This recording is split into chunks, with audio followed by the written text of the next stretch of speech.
He's just like been ingrained in this community. Just like everyone else, 27-year-old Nicholas Morrow. He is the light of our family. I'm just gonna cry. Wakes up and gets ready for work. But his routine looks a little different. At 6 months, he was given the diagnosis of cerebral palsy and cortical vision impairment, and the seizures, of course. Nicholas can't see or speak, but his mom, Rachel Morrow, says you can usually tell what's on his mind. He's very expressive. Which is probably the same thing for all of us in the morning. If he's tired, sometimes he lets me know. He has a certain way of letting me know. He don't want to go to work. I said, but you gotta go to work. As for his caretaker, Sonya Sanchez. It's not a job to me. I love every aspect of it. There's not one thing I do not like. She feeds Nicholas and gets him to work. On time, conveniently right down the road at Mabel Rush Elementary School. You had a good day?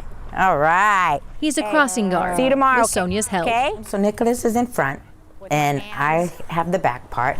There's Spider Boy. How are ya? And I start. Great. How was school? Waving and crossing. That's the new thing.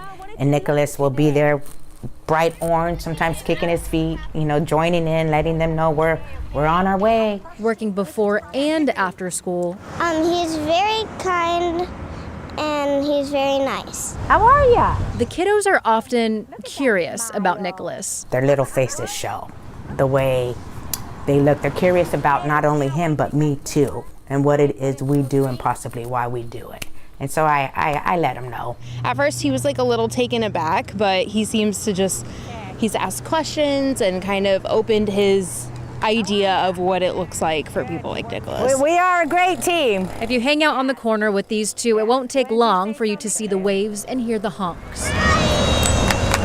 I think it's great, honestly. Like, it's the sweetest thing I've ever seen, and everybody's always so welcoming, and it's so heartwarming to watch. Nicholas is even out here when you don't want to be. Every day, rain or shine.